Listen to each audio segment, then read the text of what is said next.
Bonjour à toutes et à tous, je suis très heureux de vous retrouver dans cette ambiance champêtre. C'est évidemment un moment très important toujours pour l'éducation nationale, vous le savez bien, cette fin du mois d'août, puisque c'est l'occasion de parler de la rentrée. Il y a évidemment beaucoup de choses à dire, mais d'abord à vous remercier d'être là, à vous remercier pour tout le suivi que vous faites en permanence des sujets éducatifs. Et j'espère que vous avez passé d'ailleurs de bonnes vacances et que vous revenez requinqués comme tout le monde. C'est d'ailleurs ce que j'ai constaté pour la plupart des personnels que j'ai déjà croisés depuis que je suis rentré. Comme vous l'avez vu sur votre dossier, le mot-clé que nous avons utilisé pour un petit peu rassembler l'ensemble des idées et des projets qui caractérisent cette rentrée, c'est le mot réussite. Ce mot de réussite a un sens profond, puisque évidemment quand on réfléchit à notre mission fondamentale, elle nous renvoie toujours à tout simplement l'objectif de réussite de tous les élèves. Mais derrière cette réussite, c'est évidemment toute une série de réussites collectives, la réussite du système éducatif français, la réussite de la France qui est derrière.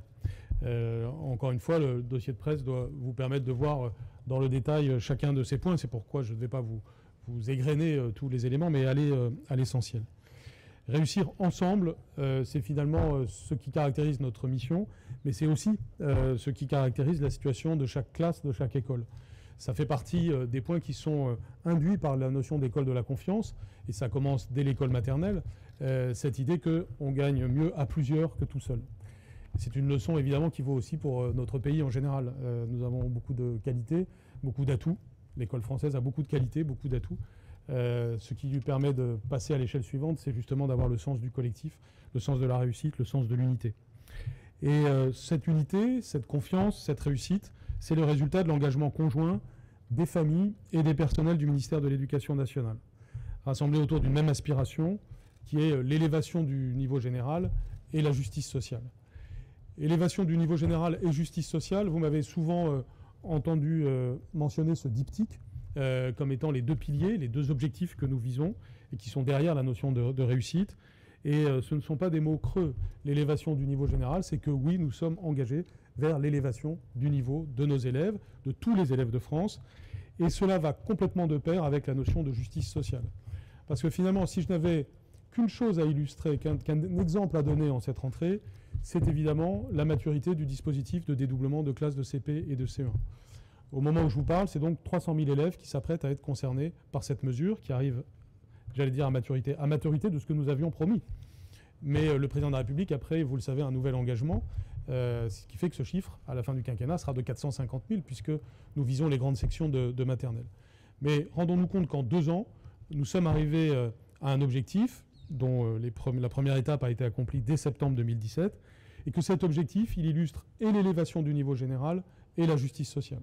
Parce que si nous réussissons à ce que, pour de vrai, les 20% d'élèves des territoires les plus en difficulté de France rattrapent les 80%, alors, en effet, nous aurons accompli l'une des mesures les plus importantes de justice sociale qui puisse être, et ce faisant, nous aurons contribué à l'élévation du niveau général de la France. C'est une sorte de nivellement par le haut, si vous me permettez l'expression, c'est cette idée que nous allons tirer le niveau général vers le haut, que ça a déjà commencé, et que c'est de la meilleure façon d'accomplir un objectif de justice sociale.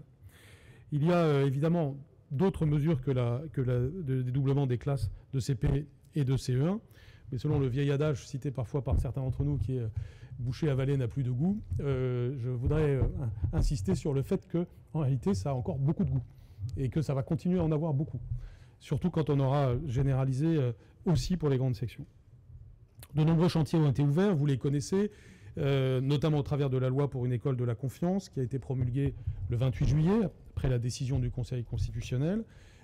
Cette loi, vous le savez, a un contenu profondément social, et maintenant qu'elle est dans notre ordre juridique, dans notre code de l'éducation, il est très important d'en prendre toutes ces dimensions sociales. Là aussi, le dossier vous permet de le voir, notamment autour des conséquences de l'instruction obligatoire à 3 ans. Je pense à la visite médicale 3 ans, par exemple, mais je pense aussi à d'autres éléments qui sont dans la loi, comme le pré-recrutement, comme l'école inclusive, comme le devoir de formation de 16 à 18 ans. Autant d'éléments sur lesquels je reviendrai, ou sur lesquels vous aurez peut-être des questions, mais qui ancrent le caractère profondément social de cette loi. Tout ceci nous permet donc de placer l'année 2019-2020 sous le signe de la maturité et donc sous le signe de la réussite. La réussite des élèves, elle passe par le bonheur professionnel des personnels, et elle passe par la réussite de notre pays. Le bonheur professionnel des personnels, vous le savez, et j'y reviendrai de façon approfondie, est une clé. Les deux facteurs de réussite d'un système scolaire, toutes les études le montrent pour tous les pays, c'est la formation des professeurs et leur bien-être professionnel, d'une part, et le lien parent-école, d'autre part. Et c'est ces deux choses-là que nous devons réussir d'abord et avant tout. Et donc pour cela, nous devons assumer les défis qui vont avec. J'ai toujours dit depuis le premier jour que j'étais le ministre des professeurs, et en réalité évidemment le ministre des personnels de l'éducation nationale. Eh bien, en étant le ministre des professeurs, je pense que c'est la meilleure façon d'être le ministre des élèves, parce que ce bien-être des professeurs, cette qualité du bien-être au travail des professeurs, qui va de pair avec la qualité du recrutement, la qualité de la formation, eh bien tous ces éléments conditionnent la réussite des élèves. Nous avons donc 3 défis qu'on peut distinguer pour cette rentrée pour aller dans ce sens. D'abord, le défi de l'égalité des chances. Ensuite, le défi du bien-être au travail des personnels. Et enfin, le grand défi de l'avenir, et faire cette conférence de presse dehors, c'est non seulement pour que ce soit agréable pour vous tous, j'espère que ça l'est, mais c'est aussi pour souligner le 3e thème, qui est un élément majeur de cette rentrée, qui est la question environnementale que nous préparons depuis de nombreux mois et qui désormais, elle aussi, arrive à maturité. Sur le défi de l'égalité des chances, le ministère donc est fier évidemment de cette promesse tenue dont je parlais à l'instant. Les 300 000 élèves concernés, ça signifie 10 800 classes. Et vous le savez, nous dirigeons encore vers de nouvelles évolutions puisqu'il y aura le dédoublement des grandes sections. En cette rentrée, il y a plusieurs départements de France qui ont réussi déjà à dédoubler quelques grandes sections. J'étais à l'île de la Réunion il y a une semaine. Il y a des grandes sections de maternelle qui sont dédoublées. Si je prends le Val-de-Marne, par exemple, vous avez des grandes sections de maternelle qui sont dédoublées. Ça signifie des enfants qui, sur 3 ans, vont bénéficier de cette mesure. Je dirais que le témoin majeur de cette rentrée, c'est le professeur de CE2 de REP+. Il ne bénéficie pas de la mesure, il est en CE2, il a 20, 25 élèves par classe. Simplement, il voit arriver des élèves différents. Et j'ai vu plusieurs professeurs de CE2 ces derniers jours. Et j'ai en tête une rencontrée à La Réunion, justement, et qui disait « j'ai des élèves différents. J'ai des élèves qui savent lire, écrire, compter, et qui sont heureux de venir au travail, et qui sont bien avec les autres élèves. » C'est la plus belle phrase que j'ai entendue ces derniers temps. C'est tout simplement le but que nous poursuivons. Et donc, ce professeur de CE2 de REP+, celui qui bénéficie des 2 premières générations qui ont eu le dédoublement, c'est un petit peu mon témoin de la rentrée. La maîtrise des savoirs fondamentaux, lire, écrire, compter, respecter autrui, par 100% des élèves, c'est évidemment, encore et toujours, notre principal défi, et nous avançons pour sa résolution. Autrement dit, nous ne nous habituons pas à ce fameux chiffre de 20%, et même d'un peu plus de 20% des élèves sortant de l'école primaire sans maîtriser les savoirs fondamentaux, et ça reste la priorité des priorités, et nous sommes en train d'attaquer à la racine ce sujet, de sorte que nous allons voir progressivement, année après année, les progrès, jusqu'au CM2 d'ici à la fin du quinquennat. En cette rentrée, nous continuons à investir dans l'école primaire, donc avec la création de 2300 postes, ce qui est aussi la traduction budgétaire de la priorité à l'école primaire. Et puis nous approfondissons les orientations pédagogiques, prises depuis 2 ans dans l'apprentissage progressif, rigoureux et systématique des savoirs fondamentaux. Beaucoup d'acteurs sont mobilisés autour de cet enjeu, une dynamique pédagogique qui parfois même est de nature internationale. C'est organisé autour de ça. Je rappelle qu'il y a même eu un G7 éducation. Nous avons abordé certains de ces sujets. Je remercie le Conseil scientifique de l'éducation nationale. Son président, Stanislas Dehaene, est avec nous, qui a joué un rôle majeur pour l'animation de cette dynamique pédagogique. Animation qui continue en termes de formation initiale, de formation continue des professeurs, en termes aussi de développement des outils pédagogiques. Et c'est évidemment cette dimension qualitative qui est essentielle pour la réussite des mesures. Le dédoublement des classes n'est pas la seule mesure que nous prenons, loin s'en faut.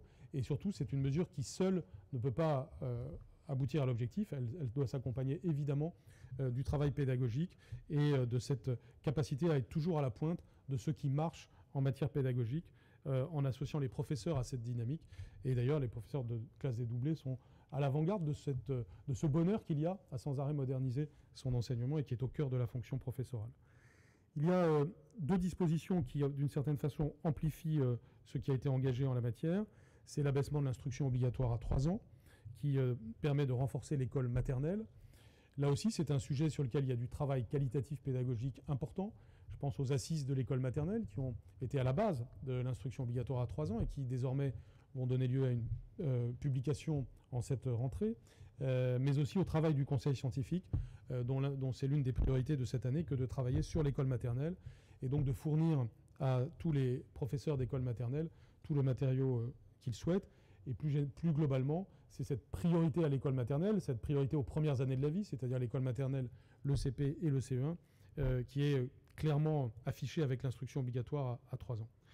Nous avons évidemment tous les autres outils, comme les évaluations nationales, et comme le développement de la formation continue, sur lequel je reviendrai, qui sont au service de cela. Donc l'école est à la pointe du progrès social de notre pays, des politiques sociales de notre gouvernement, et cela s'inscrit aussi dans une dimension territoriale. La justice sociale est synonyme de justice territoriale, ça a été clairement dit par le président de la République lors de la sortie du grand débat, et cela signifie qu'il a pris l'engagement qu'il n'y aurait plus de fermeture d'école sans l'accord du maire, et que c'est un engagement qui est effectif dès cette année, et qui permet de créer cette confiance avec les collectivités locales à laquelle nous tenons beaucoup, parce que évidemment l'école rurale doit être encouragée, non pas sur un mode défensif, mais je dirais sur un mode offensif, c'est-à-dire la rendre attractive, la rendre moderne, la rendre avant-gardiste. C'est ainsi que nous encouragerons aussi des familles à s'installer en milieu rural, dans les petites communes, et contribuer ainsi à un cercle vertueux de la vitalité. L'égalité des chances passe aussi par la scolarisation des élèves en situation de handicap. C'est un des points majeurs de cette rentrée. Vous vous en souvenez, au moment du vote de la loi pour l'école de la confiance, j'ai parlé de changement paradigmatique. Ce changement paradigmatique, il consiste en plusieurs éléments et qui doivent nous permettre d'accueillir et de scolariser toujours mieux les élèves. Il y en aura 24 500 de plus cette année, qui s'ajoutent donc aux quelques 340 000 qu'il y avait l'an dernier. Et nous avons recruté 4 500 ETP supplémentaires d'accompagnants. Il y a donc des créations de postes d'AESH. Cette approche quantitative, c'est-à-dire des recrutements supplémentaires, là aussi, s'accompagne d'une évolution qualitative. Les rectorats et les départements se sont organisés pour mieux prendre en charge les demandes des familles, notamment grâce à une cellule d'écoute qui permet de donner une réponse en 24 heures aux parents, et le déploiement de ce que nous appelons désormais les PIAL, c'est-à-dire les pôles inclusifs, localement. Donc ces 3000 PIAL, d'une certaine façon, permettent de résumer, on peut résumer ce que ça représente au travers d'une formule, qui est d'ailleurs la formule que nous utilisons vis-à-vis des familles. Nous disons à l'élève, avant tu attendais d'avoir un AESH pour aller à l'école, désormais tu vas à l'école, un AESH t'attend. C'est un changement copernicien d'organisation, inspiré d'ailleurs par ce que nous avons pu regarder avec Sophie Cluzel dans les bonnes expériences étrangères, je pense au Danemark, à l'Italie, avec cette idée d'organiser au plus près du terrain la manière dont nous affectons les moyens humains. Et bien entendu, j'ai vu, lu ou entendu que l'on disait parfois c'est pour faire des économies. Non, nous créons 4 500 postes de plus, c'est pas pour faire des économies que nous faisons les PIAL, au contraire, c'est fait pour être au plus près des besoins des élèves. Et si nous faisons cela, c'est pour avoir une transformation en profondeur. Il faut que les accompagnants se sentent membres de l'éducation nationale. Ça aussi, c'est une évolution psychologique. J'ai demandé à tous les DRH de toutes les académies de France de les considérer comme des membres de l'éducation nationale, avec tout ce que ça signifie en termes de formation, en termes de statut à l'intérieur du système. Ça signifie aussi qu'en cette rentrée, il n'y a presque plus de contrats aidés à l'appui des accompagnants, et il n'y en aura plus du tout à la rentrée 2020. Il n'y a plus que des contrats de 3 ans, qui se dessinent donc progressivement, conformément à ce que nous avions dit au moment du vote de la loi, contrats de 3 ans renouvelables une fois, et qui peuvent déboucher sur un CDI. Autrement dit, on peut faire désormais une carrière d'AESH avec une formation continue et une continuité, puisque c'est ce que les familles demandent, que les AESH puissent avoir une continuité, ce qui évidemment est aussi au service de l'élève. Cette nouvelle organisation, dont vous avez plus de détails dans le dossier, c'est évidemment, encore une fois, ce qui nous permet non seulement de scolariser plus d'élèves, mais surtout d'augmenter la qualité du service public rendu. C'est donc essentiel. Rappelons que réussir cela, c'est réussir l'évolution générale de notre système. Ça renvoie à beaucoup de défis, ça n'est pas toujours facile pour les professeurs, d'où le fait que nous avons besoin des accompagnants, toujours plus, d'où le fait aussi que les PIAL, ça signifie plus de coopération extérieure. Je pense aux institutions médico-sociales qui vont venir beaucoup plus en établissement que ça n'était le cas jusqu'à présent. Et nous avons besoin de cet appui, et c'est le fruit d'une coopération étroite entre le ministère de la Santé et le ministère de l'Éducation nationale et de la jeunesse. Nous avons donc, en matière d'égalité des chances, une rentrée extrêmement riche, une rentrée aussi extrêmement concrète, parce que même si je viens de vous parler uniquement des mesures les plus emblématiques, vous en avez d'autres dans le dossier de presse. Je pense au petit déjeuner, je pense à ce qui est fait au titre des cités éducatives, mesures que nous avons prises avec Julien de Normandie et qui donne ses pleins effets bientôt. Nous avons une rentrée donc qui est très concrète et qui est au service des plus défavorisés, tout particulièrement avec les mesures précises dont je viens de parler. Deuxième grand axe que je vous annonçais, l'amélioration des conditions de travail des personnels.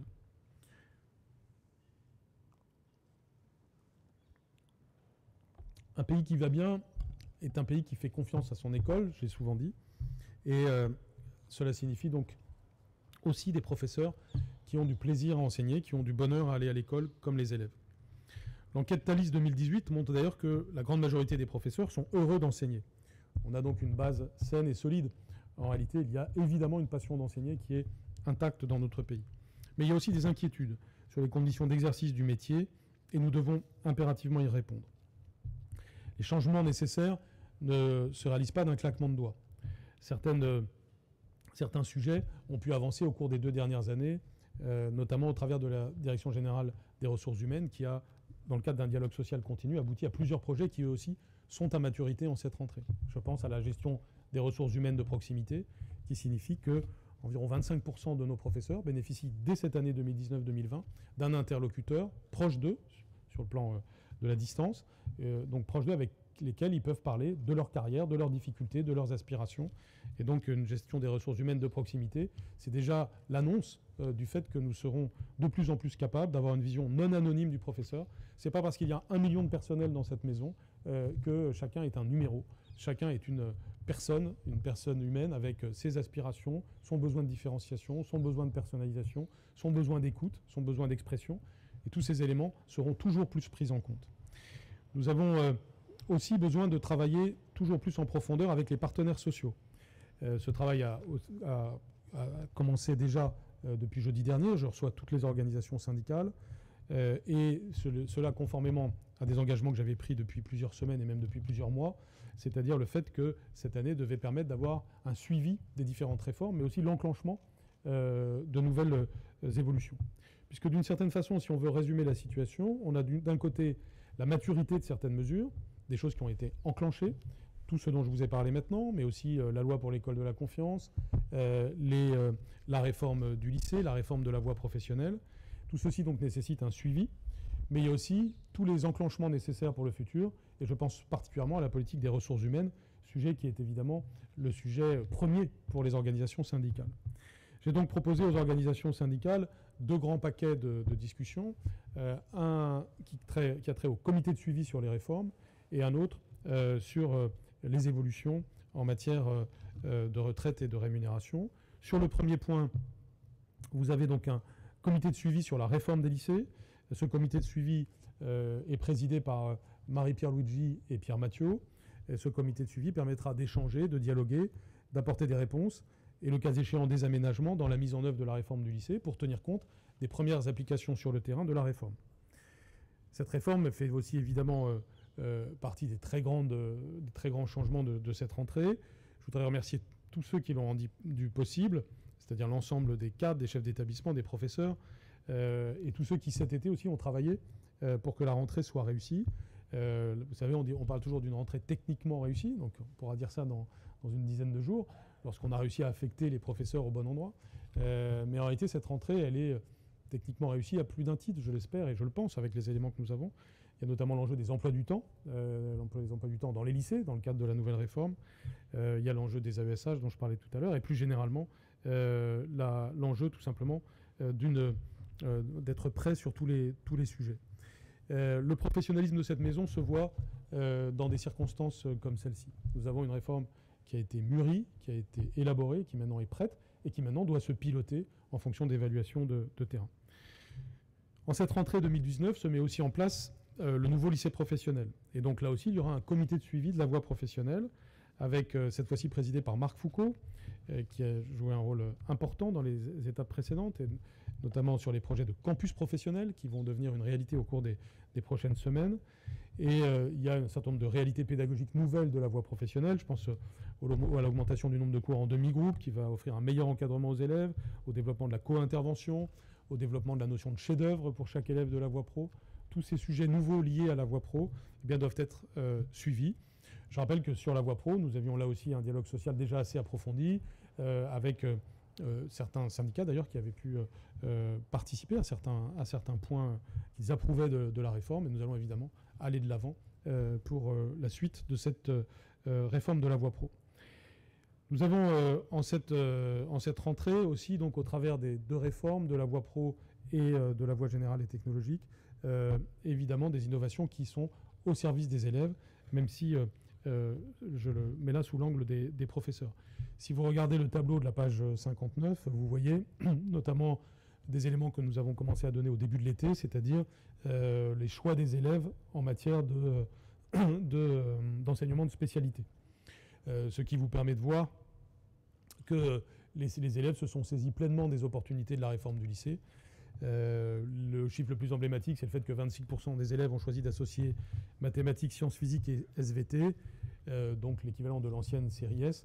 Et comme vous le savez, c'était un peu plus de 50% des élèves qui autrefois avaient choisi la série S. Donc tous ceux qui affirmeraient qu'on a eu la reconduction des séries à l'identique, ce tableau permet d'apporter un démenti précis.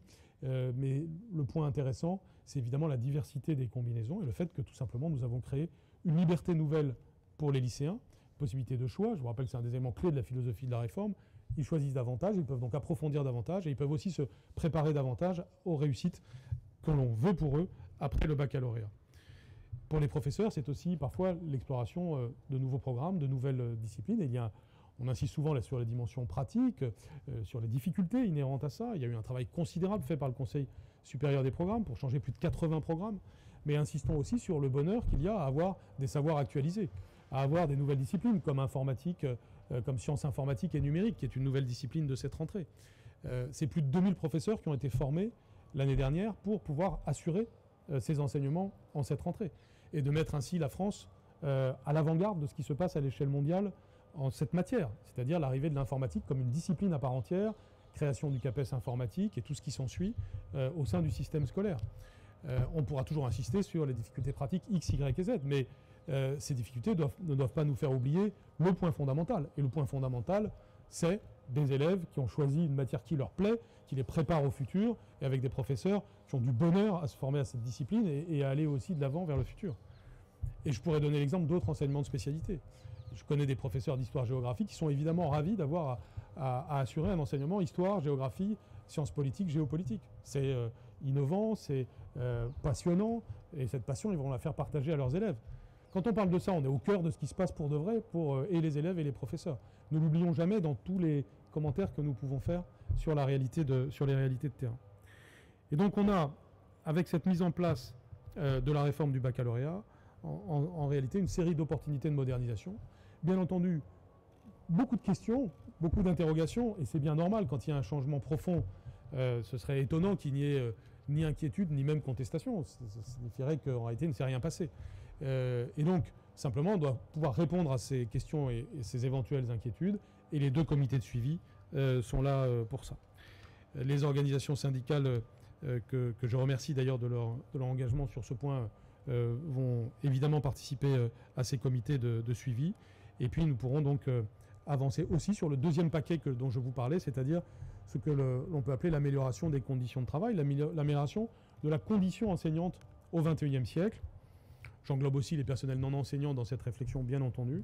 Et cette amélioration des conditions de travail, elle a un volet immatériel et un volet matériel.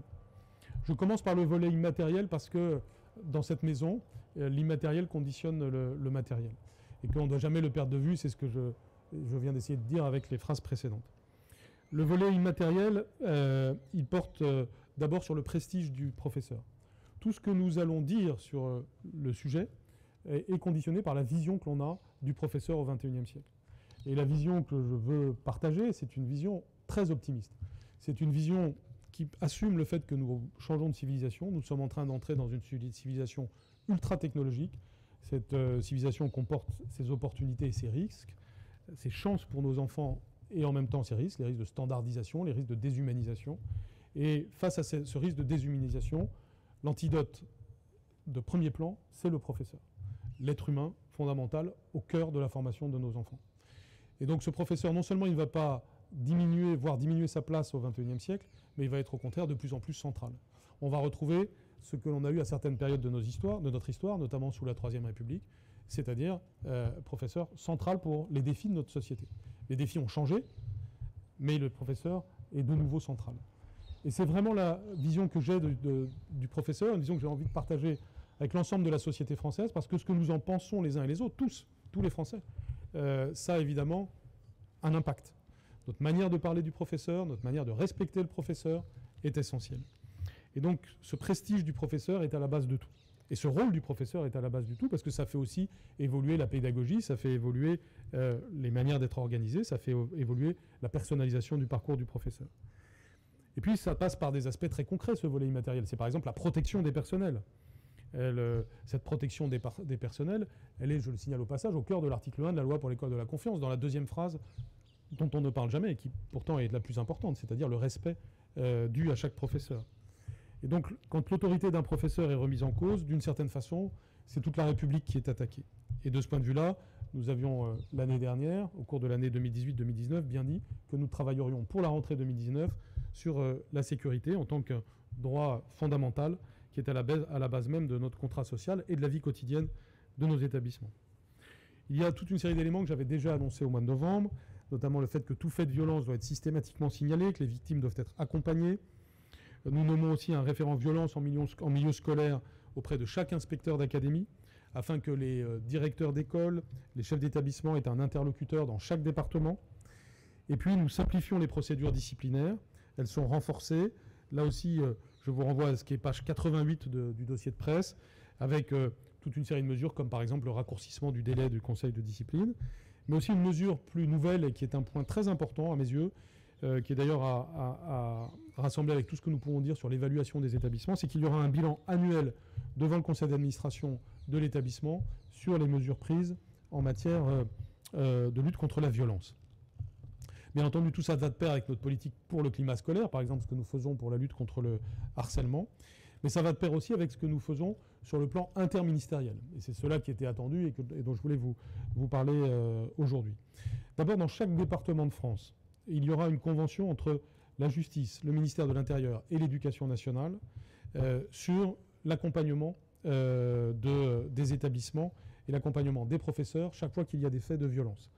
C'est donc une circulaire conçue d'ailleurs par et avec le ministère de la Justice qui sera prête ces jours-ci, qui sera diffusée ces jours-ci et qui doit cadrer l'ensemble des éléments d'accompagnement que nous concevons de façon interministérielle lorsqu'il y a des faits de violence qui peuvent être physiques ou verbales d'ailleurs, vis-à-vis de nos personnels. Nous allons aussi, toujours sur le plan ministériel, interministériel, réussir à affronter le sujet de la violence selon 3 axes que j'avais déjà définis, mais qui maintenant se précisent quant aux modalités. Il y a d'abord les abords des établissements, et là c'est le ministère de l'Intérieur qui a un rôle majeur à jouer. Dans les quartiers de reconquête républicaine, la présence des forces de police sera renforcée, c'est un point que vous avez à la page 87 de votre dossier, et c'est un point qui rend cohérent la stratégie du ministère de l'Intérieur pour avoir cette reconquête républicaine dans certains territoires de la République où c'est absolument nécessaire, et que ce soit particulièrement vrai dans le lieu scolaire, autour des lieux scolaires. Deuxième volet, c'est ce que nous faisons avec les élèves hautement perturbateurs, ceux que l'on appelle souvent les polyexclus. Ils sont environ 1500 en France, c'est-à-dire ces élèves que trop souvent sont renvoyés d'un établissement à l'autre, ce qui ne fait que déplacer les problèmes. Aujourd'hui, nous décidons, donc ce qui va se produire, c'est qu'à partir d'aujourd'hui, l'inspecteur d'académie pourra inscrire un élève en classe relais ou en établissement relais durant 6 mois sans avoir besoin de l'autorisation de la famille. Autrement dit, l'inspecteur d'académie pourra prendre une décision en conscience à partir de faits qui sont forcément graves s'il y a eu 2 exclusions et qui permettra à ces élèves d'être dans des structures spécialisées et donc de ne pas contribuer à ce qu'un établissement sombre dans la violence. Il pourra aussi être proposé aux familles d'envoyer l'élève dans un internat tremplin. Les internats tremplins existent déjà, nous allons les revitaliser et nous allons en développer autant que nécessaire pour répondre aux besoins, même si nous estimons ce besoin à 1500 et qu'il n'a pas vocation évidemment à aller plus loin, puisque toutes les autres mesures doivent nous permettre d'avoir, je l'espère, moins de poly-exclus dans les temps à venir. Mais en tout cas, pour ces poly-exclus, cette mesure sera évidemment décisive. Nous voulons responsabiliser les familles, et cela passe par un dialogue et par une vision personnalisée de ce qui se passe pour chaque élève. C'est pourquoi il est mis en place en cette rentrée un protocole d'accompagnement et de responsabilisation des parents. C'est aussi évidemment une des grandes innovations au titre de cette lutte contre la violence scolaire, c'est-à-dire qu'il y aura un contrat signé, un protocole plus exactement, signé entre l'inspecteur d'académie, dont vous voyez que le rôle est renforcé en ces matières, et les parents ou les représentants légaux de l'élève, pour s'entendre sur les voies et moyens de remettre l'élève sur le droit chemin. Ce sera des dispositifs éducatifs, par exemple l'inscription dans un système de soutien scolaire, la possibilité de rendre compte une fois par semaine ou même davantage des progrès réalisés par l'élève. En tout état de cause, un suivi très personnalisé et très volontariste et très donc, personnalisé de chaque élève. Ce protocole d'accompagnement et de responsabilisation des parents n'est pas quelque chose d'aveugle, n'est pas quelque chose de brutal, c'est quelque chose de personnalisé et qui doit évidemment avoir une visée éducative. Le volet immatériel de la condition professorale passe aussi par l'amélioration de la formation. L'amélioration de la formation, je le disais tout à l'heure, c'est une clé d'évolution d'un système scolaire.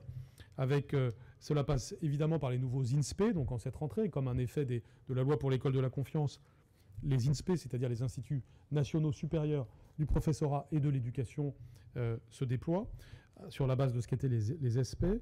Et cela signifie, si nous avons insisté sur le N de national, que nous recherchons une certaine homogénéité, c'est-à-dire une certaine garantie de qualité pour l'ensemble des INSPE et donc pour la formation.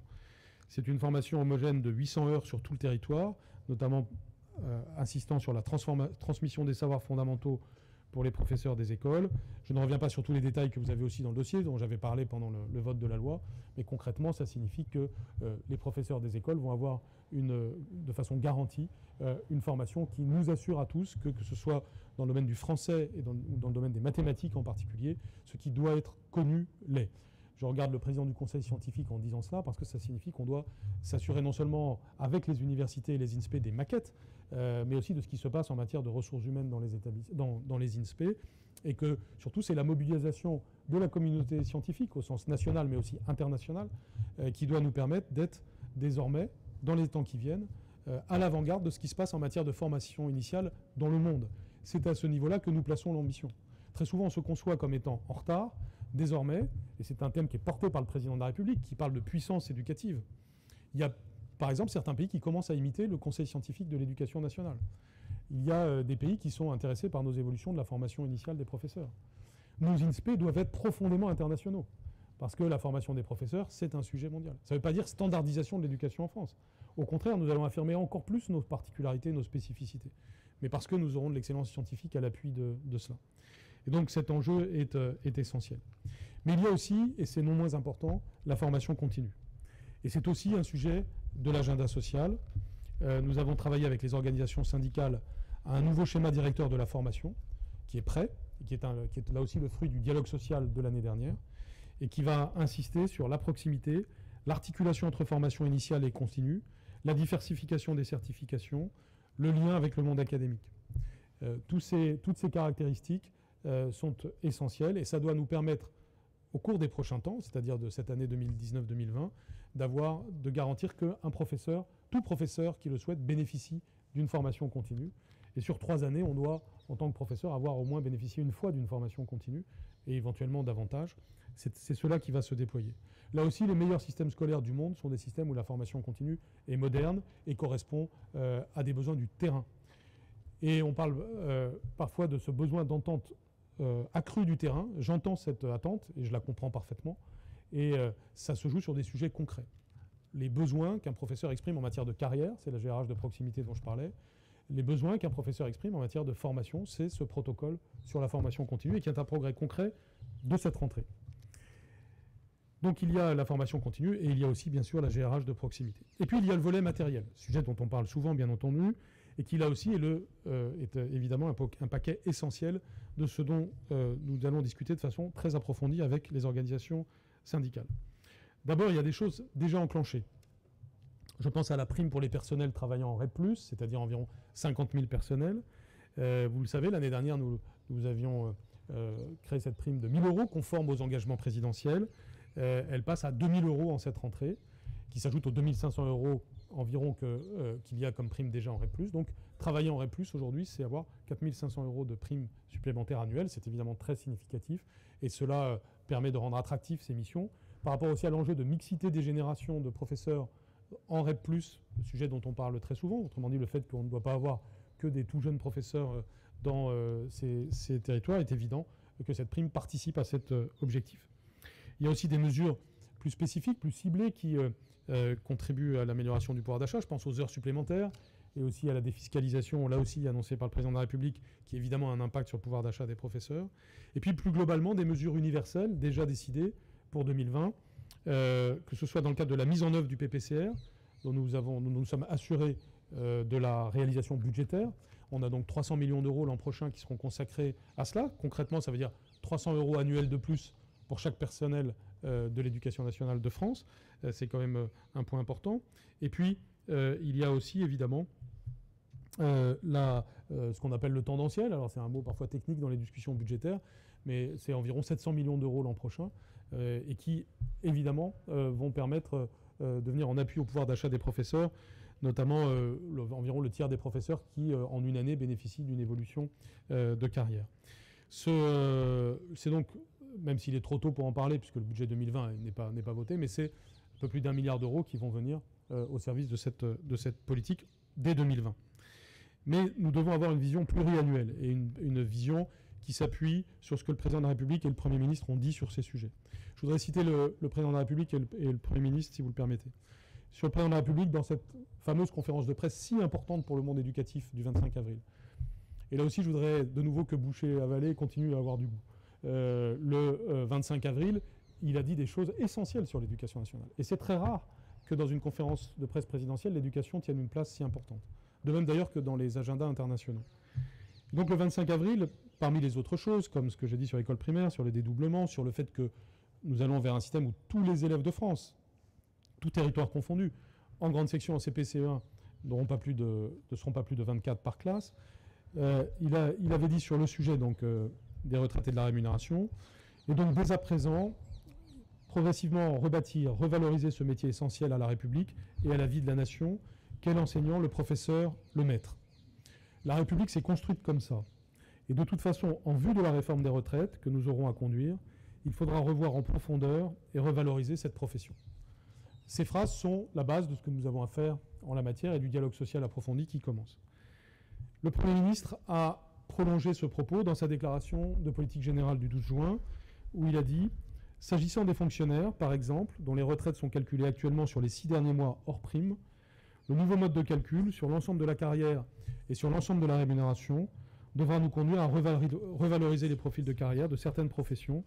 Je pense en particulier aux enseignants. » Enfin, hier encore, le président de la République s'est exprimé sur ce point. Encore une fois, on était en conclusion du G7, c'est pas forcément évident que ce soit à ce moment-là qu'on en parle. Il en parle, c'est pour dire que le sujet n'est pas marginal. Il y a certaines professions qui, si on fait les choses mécaniquement, seraient lésées, infirmières, aides-soignants, enseignants, c'est ce qu'il a dit hier soir. Nous avons donc parfaitement conscience de cela. Et quand je dis nous, c'est le président et l'ensemble du gouvernement. Et donc notre boussole sur ces sujets, ce sera évidemment que la réforme des retraites, qui est une perspective de long terme, qui va s'étaler dans le temps, et dont nous sommes au début de la conception, puisque le rapport de Levoy est un point de départ, la réforme des retraites va être l'opportunité de discuter sur un mode pluriannuel de l'évolution de la rémunération des enseignants, en étant conscient que des retards ont pu exister accumulés au cours des décennies, notamment en matière de primes, et c'est ce qui fait la différence avec d'autres corps de métier. Et c'est sur ce sujet que nous allons pouvoir travailler, mais en inscrivant tout cela dans ce que je disais au début, c'est-à-dire une vision du professeur au XXIe siècle. On a donc une opportunité historique de travailler tranquillement, j'insiste, tranquillement, n'est pas dans une urgence. La réforme des retraites n'est pas pour demain matin. Ces sujets-là sont importants. Les premières mesures de valorisation de rémunération, elles ont lieu, comme je l'ai dit tout à l'heure, de toute façon en 2020. Mais on a le temps, tout au long de l'année 2019-2020, avec les organisations syndicales, d'étudier cela. Et je le ferai évidemment en liaison très étroite avec Jean-Paul Delevoye, avec qui nous avons prévu tout cela.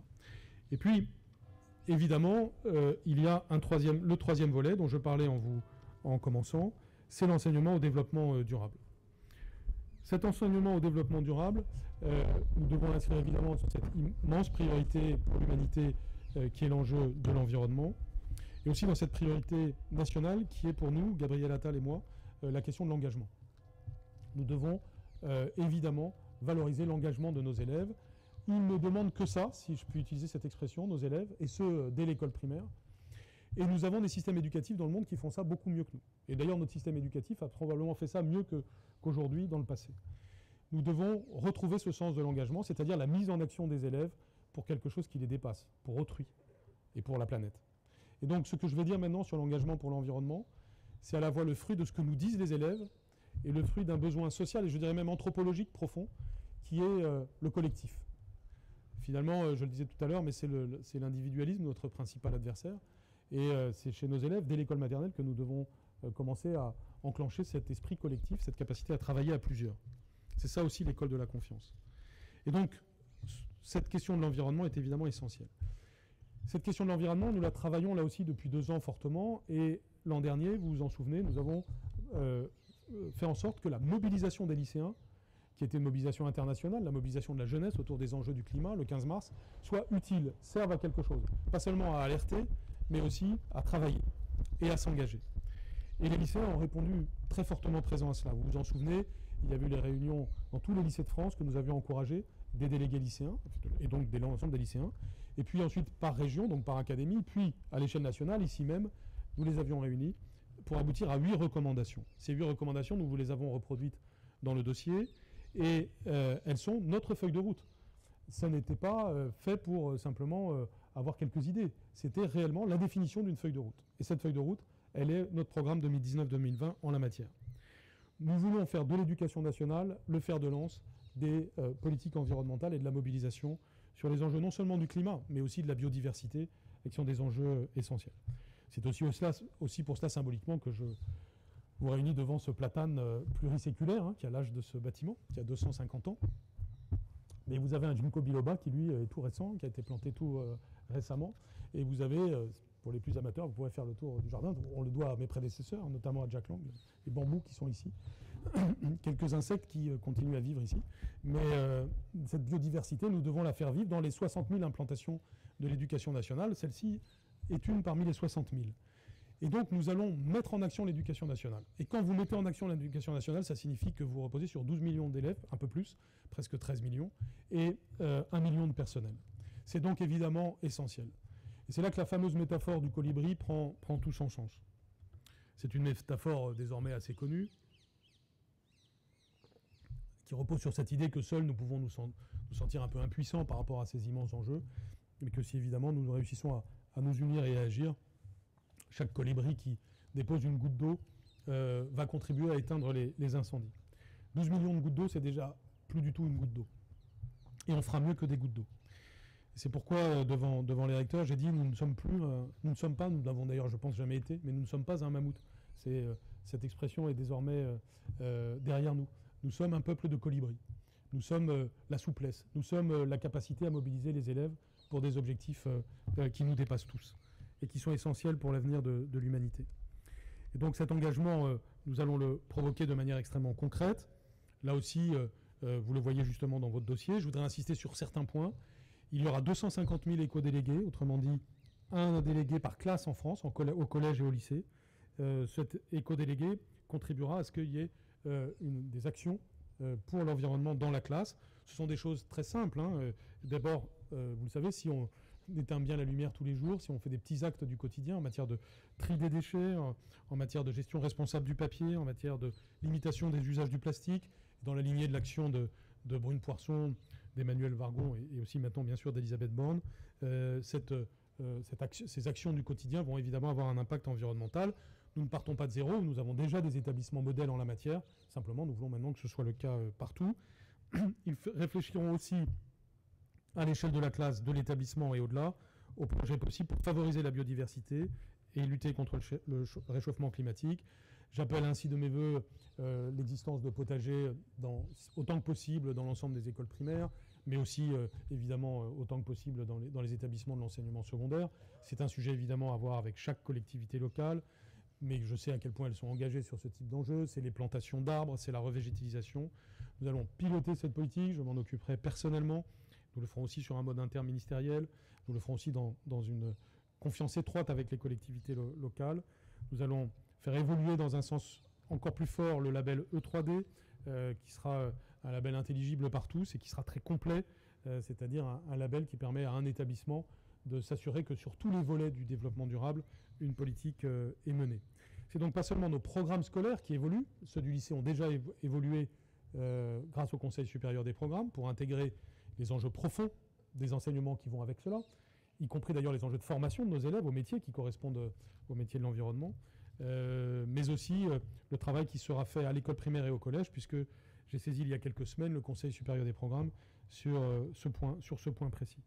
Donc c'est non seulement les programmes qui évoluent, mais plus encore l'engagement de nos élèves, de façon à ce que nous ayons réussi à labelliser un grand nombre d'établissements. Nous fixons à l'horizon 2022 au moins 10 000 écoles et établissements labellisés, mais si possible davantage, mais surtout que les 60 000, grâce aux éco-délégués, grâce à l'ensemble des actions menées, eh bien, développent ce fameux peuple de colibris auquel nous devons aspirer.